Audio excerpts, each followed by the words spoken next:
दर्शकों, आप सभी को नवरात्रि की बहुत बहुत शुभकामनाएं, मंगल कामनाएं। और इसी के साथ हम अपना एस्ट्रो क्राउन एसएच चैनल पर वीडियो स्टार्ट करते हैं।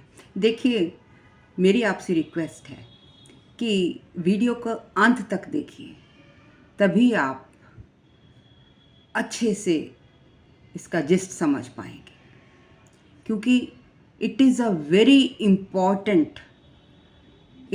इम्पॉर्टेंट रूल टू नो कि आपको अपार धन कहाँ से मिलेगा, आपकी जीवन में शांति कहाँ से मिलेगी,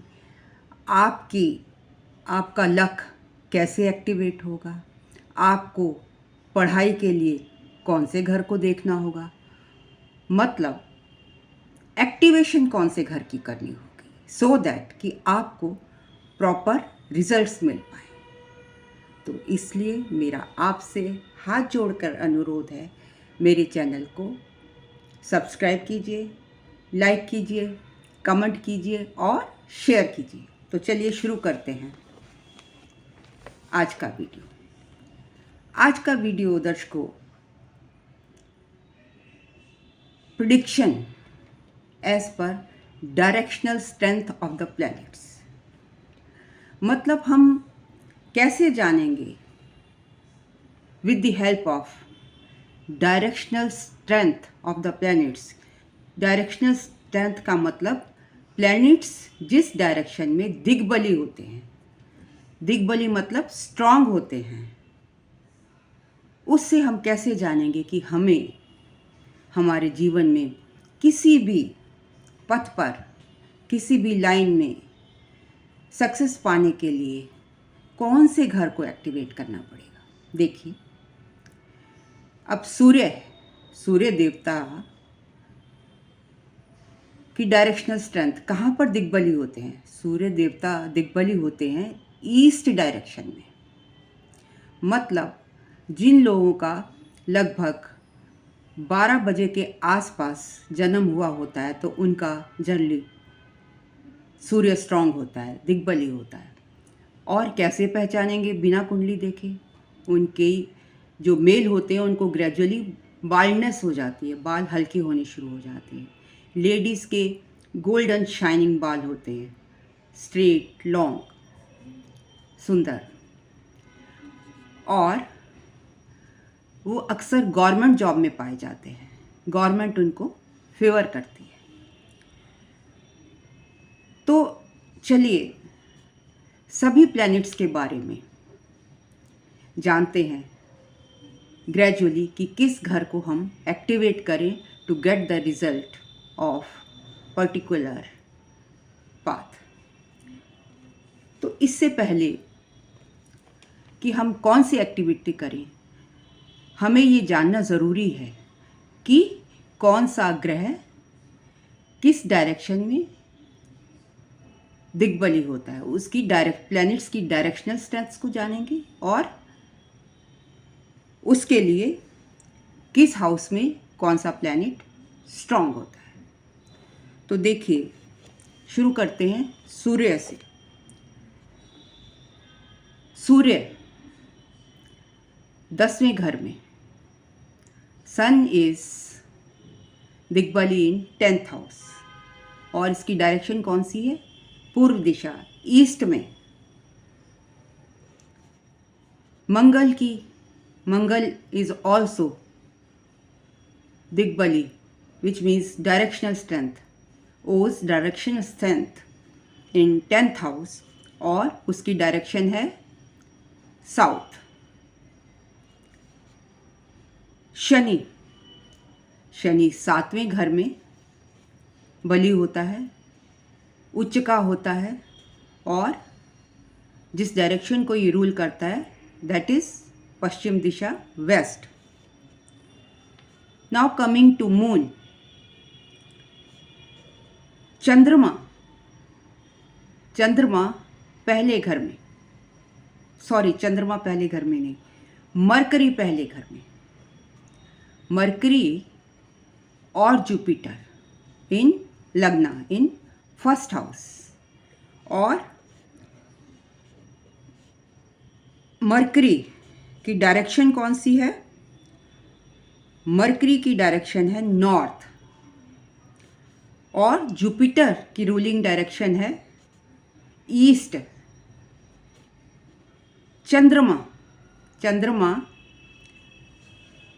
चौथे घर में, शुक्र चौथे घर में बली होता है। और इनकी डायरेक्शन कौन सी है? चंद्रमा की डायरेक्शन है नॉर्थ वेस्ट, शुक्र की डायरेक्शन है नॉर्थ ईस्ट। मतलब जब शुक्र देवता चौथे घर में होंगे, चंद्रमा देवता चौथे घर में होंगे, तो दे विल बी स्ट्रॉन्ग। ऐसे पर्सन का माइंड स्ट्रॉन्ग होगा।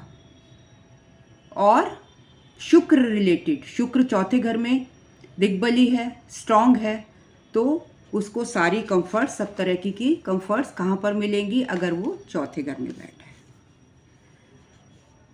बात कर लेते हैं राहु। अब देखिए, वैदिक ज्योतिष में राहु और केतु को डायरेक्शनल स्ट्रेंथ नहीं दी गई है, बट बिकॉज राहु इज को Lord of Saturn and Mars is को लॉर्ड ऑफ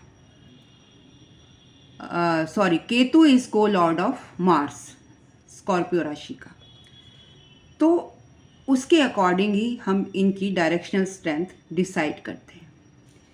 राहु की साउथ वेस्ट और केतु की हम डायरेक्शनल स्ट्रेंथ लेंगे, डायरेक्शन लेंगे नॉर्थ ईस्ट। तो देखिए, अब हमने इनकी डायरेक्शंस जान ली और ये जान लिया कि कौन सा ग्रह किस घर में मजबूत होता है। मान लीजिए अगर शुक्र चौथे घर, चंद्रमा चौथे घर में मैं ऑलरेडी बता चुकी हूँ, तो आपका माइंड स्ट्रांग होगा। शुक्र होगा तो आपकी लाइफ बड़ी इजीली चलेगी, सब कंफर्ट्स आपको, सारी कंफर्ट्स आपको मिलेंगी, लग्जरीज मिलेंगी, क्योंकि ये फोर्थ हाउस में स्ट्रांग होता है। और इसकी डायरेक्शनल स्ट्रेंथ इसको कहाँ पर मिलती है? चंद्रमा को डायरेक्शनल स्ट्रेंथ मिलती है नॉर्थ वेस्ट में और शुक्र को नॉर्थ ईस्ट में। तो चलिए अब हम जान लेते हैं हॉरोस्कोप के द्वारा। अगर मेष लग्न की कुंडली है तो इसमें 10th हाउस का लॉर्ड कौन होगा? बताइए। 10th हाउस का लॉर्ड होगा शनि।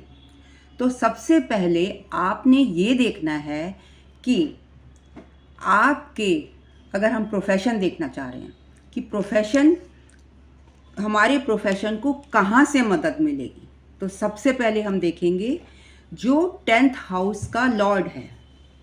और शनि, अगर 10th हाउस का लॉर्ड शनि जो कि एरीज लग्न में होता है, तो आप देखिए कि वो आपके चार्ट में आपका नेटल शनि कहाँ पर बैठा है। मतलब फर्स्ट आप देखेंगे कि 10th का लॉर्ड कौन है, उसके बाद देखेंगे कि वो नेटल, उसका लॉर्ड कहाँ पर बैठा है। तो अगर आपका 10वें घर का मालिक 7वें घर में बैठा है, तो डायरेक्शनल स्ट्रेंथ कहाँ मिलती है शनि को? 7वें घर में। 7 मतलब स्ट्रांग कहाँ होता है? 7वें घर में स्ट्रांग होता है, और ये बैठा है 7वें घर में। अब क्या करना है? क्या यही इसको सपोर्ट करेगा? नहीं, अभी और आगे भी है। ध्यान से सुनिए, इसीलिए मैंने कहा है कि आप इससे जुड़े रहिए, क्योंकि शनि 7th हाउस में स्ट्रांग होता है। तो आप अपने जो 10th लॉर्ड शनि है 7वें घर में बैठा है, इससे आप देखिए कि कौन से घर से ये 7वां है। अगर हम कुंडली में देखें, मेष लग्न की कुंडली में, तो ये लग्न से with respect to लग्ना इट इज़ 7th, ये 7th हाउस में पड़ता है।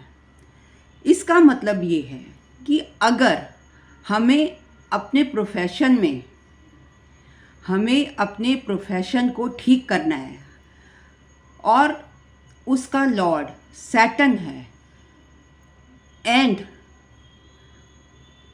उसको बैलेंस करने के लिए हम क्या करेंगे, हम फर्स्ट हाउस की मदद लेंगे।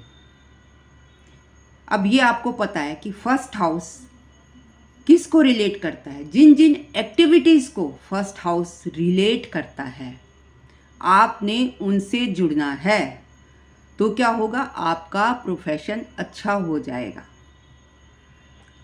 चलिए अब एक और एग्जाम्पल लेते हैं।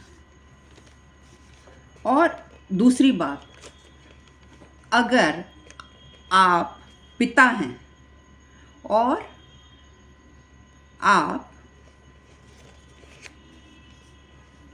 आपके पास अपना हॉरोस्कोप नहीं है और आप अपना चेक करना चाहते हैं, तो आप क्या करेंगे, जो आपकी फर्स्ट संतान है, जो पहला आपका बच्चा है, उसके 9th लॉर्ड को असेंडेंट बना लें और उसके with respect to that ascendant आप जो है अपने हॉरोस्कोप को चेक करेंगे। इन केस आप फीमेल हैं और आपके पास हॉरोस्कोप नहीं है, तो आप अपने फर्स्ट, देखिए डेस्टिनी इज इंटरलिंक्ड, तो आप अपने फर्स्ट चाइल्ड के 4th हाउस को असेंडेंट मानकर, असेंडेंट बनाकर आप ये रिज़ल्ट निकाल सकते हैं। अब मान लीजिए हम देखते हैं जुपिटर के बारे में कि अब जुपिटर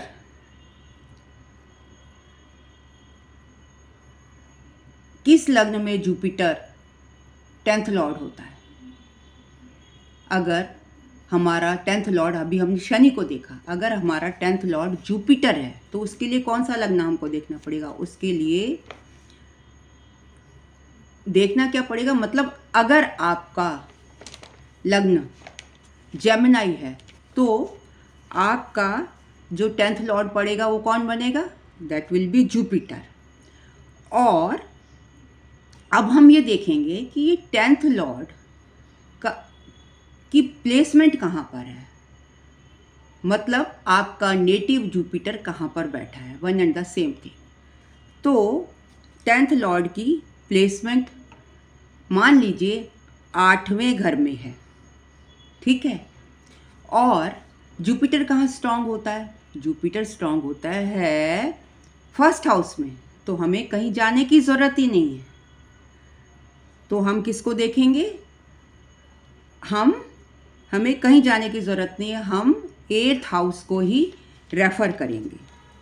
तो अब आप कहेंगे कि 8th हाउस तो पीड़ा देता है, दर्द देता है, बट माना कि 8th हाउस पीड़ा देता है, दर्द देता है, लेकिन इसके जो पॉजिटिव एट्रीब्यूट्स हैं, जैसे आप रिसर्च से जुड़ जाइए, आप सर्जरी से जुड़ जाइए, आप ऑकल्ट साइंस से जुड़ जाइए, तो आपके 10th हाउस को बल मिलेगा, मतलब जो उसके पॉजिटिव एट्रीब्यूट्स हैं उनको आप अपनाइए।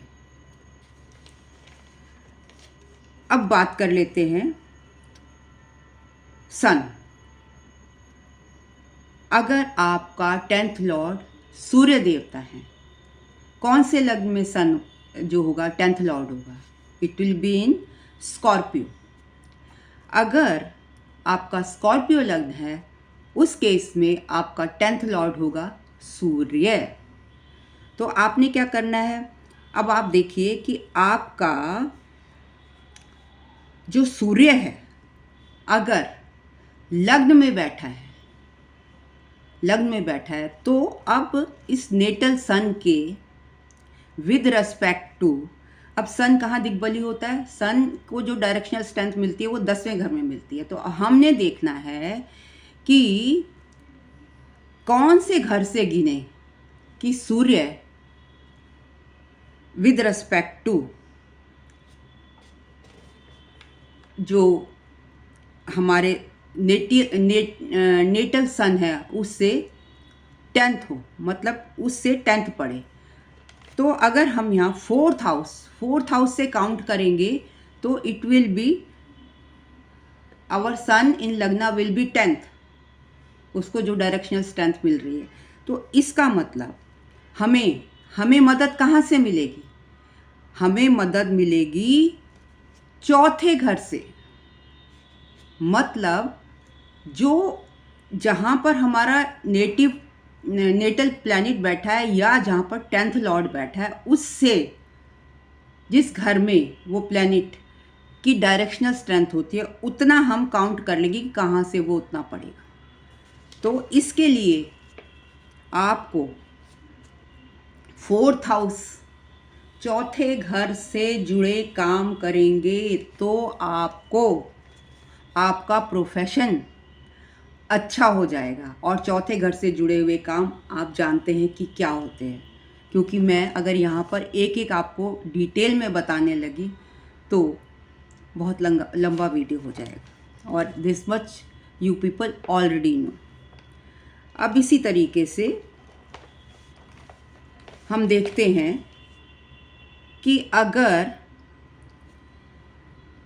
लिब्रा लग्न की कुंडली है तो इसमें मतलब चंद्रमा हमारा क्या पड़ेगा? 10th लॉर्ड पड़ेगा। और अगर ये जो 10th लॉर्ड 8th हाउस में बैठा है, हमारा जो नेटिव चंद्रमा है वो 8th हाउस में बैठा है, तो चंद्रमा के लिए, चंद्रमा कहाँ पर दिग्बली होता है? 4th हाउस में चंद्रमा को स्ट्रेंथ मिलती है। यस, 4th हाउस में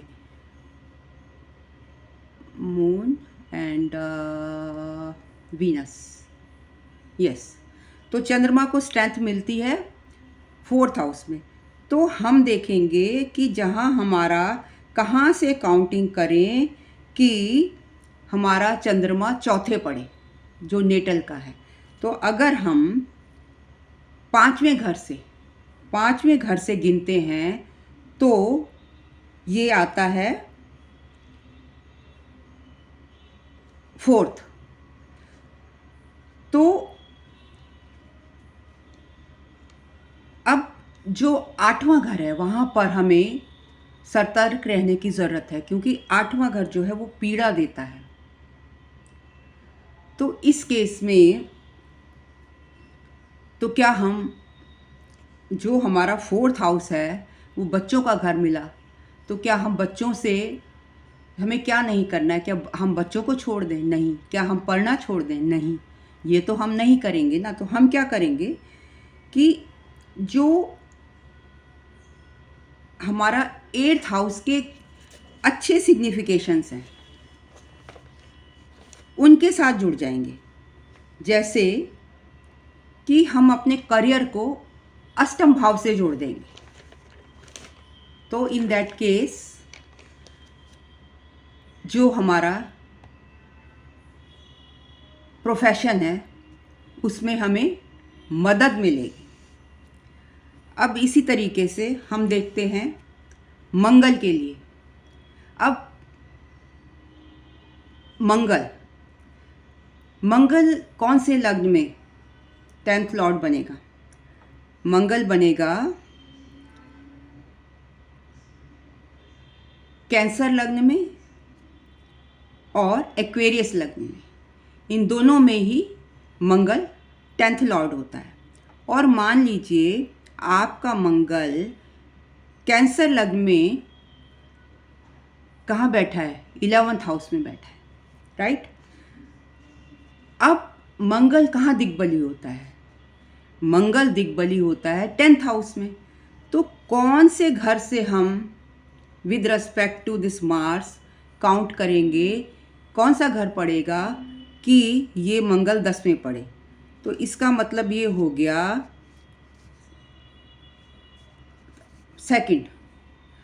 सेकंड हाउस जो हमारा आता है, it will give excellent result. अगर हमारा मंगल लॉर्ड है तो क्योंकि इसकी जो स्ट्रेंथ है मंगल को 10वें उसमें मिलती है, तो जो हमारा नेटल मंगल है वो बैठा है 11वें घर में। तो इससे 10 घर हम पीछे गए, वहाँ से काउंटिंग शुरू करेंगे तो जो हमारा 11वां घर है वो 10वां पड़ेगा सेकंड से। तो जो सेकंड हाउस की जो एक्टिविटीज़ हैं उनको हम एक्टिवेट करेंगे, उनके साथ हम जुड़ेंगे तो हमारा प्रोफेशन अच्छा हो जाएगा। मतलब हमको हेल्प कहाँ से मिलेगी? सेकंड हाउस से मिलेगी। इसी तरीके से मरकरी, अब मरकरी कौन कौन से लग्न में बनता है? मरकरी बनेगा सैगिटेरियस में और विर्गो में, 10th लॉर्ड। और अगर मरकरी कहीं भी बैठा है इसमें, मान लीजिए सेकंड में बैठा है, मान लीजिए फर्स्ट में बैठा है, तो मरकरी कहाँ पर, जुपिटर और मरकरी कहाँ स्ट्रांग होता है? फर्स्ट हाउस में, राइट। तो हम क्या करेंगे, हमें कहीं मूव नहीं करना, हम जहाँ पर भी बैठा है उस हाउस से हमें फ़ायदा मिलेगा, वो हाउस हमको हेल्प करेगा। तो मतलब उससे वहाँ पर जिस घर से वो जुड़ा हुआ है उस घर से रिलेटेड हम क्या करेंगे, उस घर से रिलेटेड एक्टिविटी करेंगे। मान लीजिए जो अगर हमारा मरकरी बैठा है 5th हाउस में, तो हम क्या करेंगे, हम लर्निंग या एजुकेशन से जुड़ जाएंगे तो हमें मदद मिलेगी। अगर 10th हाउस में मरकरी बैठा है तो हम क्या करेंगे, एडमिनिस्ट्रेशन के काम से जुड़ जाएंगे। अगर 4th हाउस में बैठा है तो हम वास्तु और प्रॉपर्टी के काम से जुड़ सकते हैं। अगर 3rd हाउस में मरकरी बैठा है तो हम मीडिया के, टूर एंड ट्रैवल के काम से जुड़ सकते हैं। अब क्यों हमने कहीं और नहीं गए, क्योंकि मरकरी और जुपिटर दोनों फर्स्ट हाउस में दिग्बली होते हैं। इनको जो डायरेक्शनल स्ट्रेंथ मिलती है फर्स्ट हाउस में मिलती है, लग्न में मिलती है। अब जुपिटर को देख लेते हैं,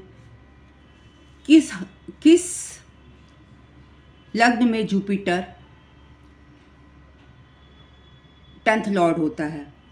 अगर हम देखें मिथुन में और पाइसेस लग्न में, दोनों में जो जुपिटर है वो 10th लॉर्ड होता है। तो अगर जुपिटर पाइसेस में 10th हाउस में बैठा है तो हमें कहीं जाने की ज़रूरत नहीं है, हमें एडमिनिस्ट्रेशन से जुड़ जाना चाहिए। अगर वो 7th हाउस में बैठा है तो हमें 7th हाउस से रिलेटेड काम करना चाहिए, बिजनेस करना चाहिए, इंटरेक्शन करना चाहिए। 4th हाउस में बैठा है तो 4th हाउस से रिलेटेड हम काम करेंगे तो हमें वहाँ से हेल्प मिलेगी। तो इसी तरीके से हमें अगर अपने करियर को देखना है कि हमें मदद कहाँ से मिलेगी, तो इस तरीके से हम देख सकते हैं। अब बात आती है कि क्या हमें सिर्फ प्रोफेशन में ही इस तरीके से मदद मिलेगी, क्या बाकी की जो फील्ड हैं उनमें भी सेम रूल अप्लाई होगा। मान लीजिए अब हम 9वां घर है और किसी का टॉरस लग्न है, तो 9वें घर का मालिक कौन हुआ? शनि हुआ। अब आप देखिए कि शनि कहाँ बैठा है, नेटल शनि आपका कहाँ बैठा है। अगर वो 6ठे घर में बैठा है तो ये कहाँ स्ट्रांग होता है? शनि स्ट्रांग होता है 7वें घर में।